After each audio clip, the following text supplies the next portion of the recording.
Assalomu alaykum hurmatli vatandoshlar va odatdagi yangiliklarimizni boshlaymiz. Boshlashdan oldin katta iltimos, meni ko'rayotgan bo'lsangiz, podpiskani bosinglar. Podpiska bizning kanalimizga rivojlanishiga juda ham yordam beradi. Iltimos, shuni bosib qo'ying. Ichki ishlar vazirligi Rossiyada noqonuniy migrantlar sonini e'lon qildi. Assalomu alaykum qadrli mehmon, videodan to'liq xabardor bo'lish uchun videoga like va podpisyasi tugmalarini bosib qo'ying.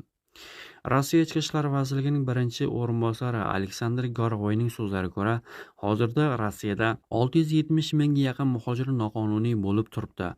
Uning so'zlariga ko'ra, ularning 3dan 1 qismi ayollar va bolalardir. Hozirda mamlakatimizda 670 ming kishi noqonuniy ravishda qolmoqda. Shuni ta'kidlashni istardim-ki, ularning 3dan 1 qismi ayollar va bolalar, dedi Gorovay inson huquqlari bo'yicha mas'ullarning butun Rossiya muvofiqlashtiruvchi kengashining qamoqxonalarda inson huquqlarini himoya qilish mavzusida yig'ilishida. Vazirning ta'kidlashicha, 10 sentyabrdan boshlab Rossiya Federatsiyasida qonuniy asoslarsiz qolgan xorijiy fuqarolarga nisbatan ma'muriy javobgarlik va jazo choralari, jumladan deportatsiyani nazarda tutuvchi qonun kuchga kirdi. Rossiyada 1 sentyabrdan boshlab migrantlar maqomini tartibga solish bo'yicha qo'shimcha chora-tadbirlar kuchga kirdi. Yangi chora-tadbirlar orasida yashashning qonuniyligini ustidan nazorat qilish kuchaytirildi. Endilikda rasmiylar migratsiya qoidalarini buzgan shaxslarni tezroq aniqlashi mumkin. Deportatsiya uzoq davom etadigan sud jarayonlarsiz tezroq amalga oshiriladi. Qoidabuzar sifatida ushlangan shaxslar deportatsiya qilinguniga qadar vaqtincha saqlash markazlariga joylashtirilishi mumkin. Noqonuniy migrantlarni yollagan ish beruvchilarga nisbatan sanksiyalar kengaytirildi.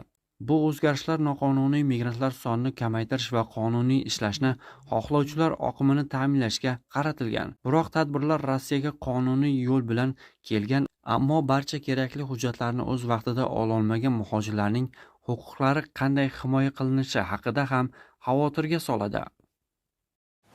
Rossiyada ikkita yo'lovchi samolyoti to'qnashib ketdi. 24-sentyabr kuni Rossiya poytaxti Moskva shahridagi Sheremetyevo aeroportida ikki yo'lovchi samolyoti to'qnashib ketdi. Bu haqda Rossiya Federal havo transporti agentligi Rosaviatsiya xabar berdi. Dastlabki ma'lumotlarga ko'ra, Rossiya aviakompaniyasining Sankt-Peterburgga uchadigan Superjet 100 samolyoti parvozga tayyorlanayotganda Hainan Airlines aviakompaniyasining Pekinga qaytayotgan Airbus A330 samolyoti bilan to'qnashgan, deyiladi xabarda. Aniqlik kiritilishicha, hodisa uchish-qo'nish yo'lagi bo'yidagi yo'lda sodir bo'lgan va yo'lovchilarga jarohat yetmagan.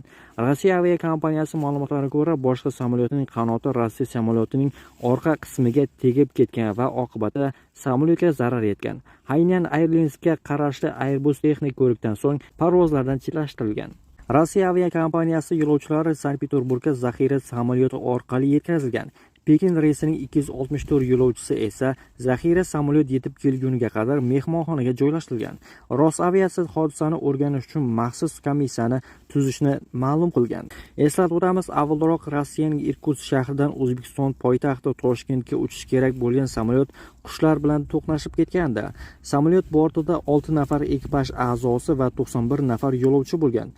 Hodisada hech kim jabrlanmagan, samolyot shikastlanmagan. Rossiya Savdo-sanoat palatasi prezidenti Sergey Katerin gazeta Ruga bergan intervyusida yaqin kelajakda Vyetnam, Nepal va Bangladeshdan Rossiyaga mehnat muhojirlari oqimi kuchayishi mumkinligini aytdi.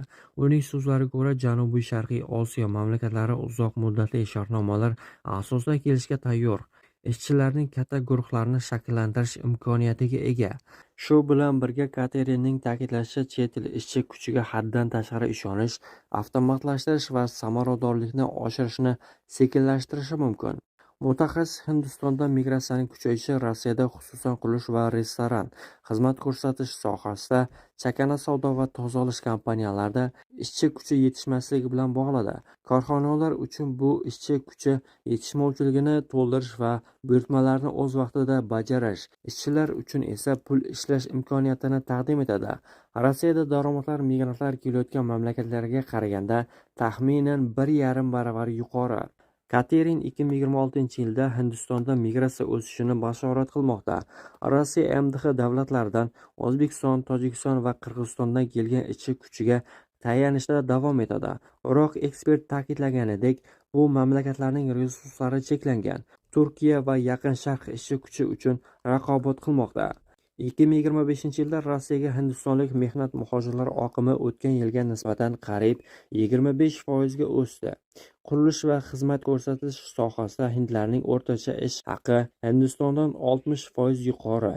Ishchi kuchining keskin taqchilligi sababli ular uchun jami 234,9 nafar kvotadan 71,8 ming kishilik kvota ajratildi.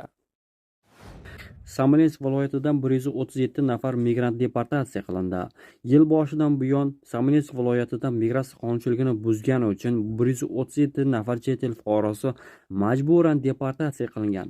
Ularning barchasi sud qarori bilan jarima va ma'muriy deportatsiyaga hukm qilingan. Qoidabuzarlarning aksariyati Markaziy Osiyo davlatlari, Tojikiston, O'zbekiston, Turkmaniston, Afg'oniston, Ozarbayjondan kelgan. Ular orasida Hindiston, Kuba, Gruziya, Pokiston va Shri-Lanka fuqarolari ham bor. Deportatsiya qilinishidan oldin muhojirlar xorijiy fuqarolar uchun maxsus muassasada saqlangan. Departament xodimlari qoidabuzarlarni davlat chegarasigacha kuzatib bordi va chegarachilarga topshirdi. Deportatsiya qilinganlarning hammasiga 5 yilgacha Rossiyaga kirish taqiqlangan. Rossiya migrantlar uchun patent tizimini bekor qilishi mumkin. Rossiya prezidenti bu haqda parlament fraksiyalari rahbarlari bilan o'tkazilgan yig'ilish chog'ida aytib o'tdi, deya xabar berdi Interfax.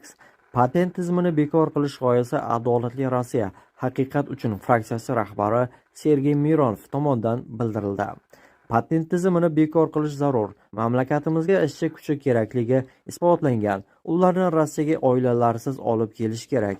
Migrantlar ishlasin, pulni olishsin va yurtiga qaytib ketishsin, deya fikr bildirdi Mironov. Putin shuningdek hukumat Rossiyada migratsiya sohasida muammolar yo'qdek ko'rsatilmasligi kerakligini aytdi. Rossiyada migratsiya siyosati bo'yicha ko'plab qarorlar qabul qilingan va ularning ijrosiga erishish zarur, deya qo'shimcha qildi Rossiya prezidenti. Putin O'zbekistonga yangi elchisini jo'natdi. Rossiyaning O'zbekistondagi yangi tayinlangan elchisi Aleksey Erxov O'zbekiston tashqi ishlar vaziri Baxtiyor Saidovga ishonch yorliqlari topshirdi. Bu haqda Saidov o'zining Telegram kanalida ma'lum qildi. Vazirning bildirishicha, ular mamlakatlar o'rtasidagi strategik sheriklik va ittifoqchilik munosabatlarini yanada mustahkamlash masalalari yuzasidan fikr almashgan. Ikki tomonlama kun tartibimizni ilgari surish va barcha sohalarda hamkorligimizni kengaytirishda yaqindan hamkorlik qilamiz. Elchi janoblari mamlakatimizdagi diplomatik faoliyatiga yuksak muvaffaqiyatlar tilab qolamiz, deb yozdi Saidov. Moskvaga ishlash uchun kelgan migrantlarga gos uslugi orqali registratsiya qilib berilmayapti. Eslatib o'tamiz, 2025-yil 1-sentyabrdan boshlab Moskva va Moskva viloyatidagi O'zbekiston, Tojikiston, Qirg'iziston, Armaniston, Qozog'iston, Gruziya, Ozarbayjon, Moldova va Ukraina fuqarolari uchun ro'yxatga olish faqat Amina ilovasi orqali amalga oshiriladi.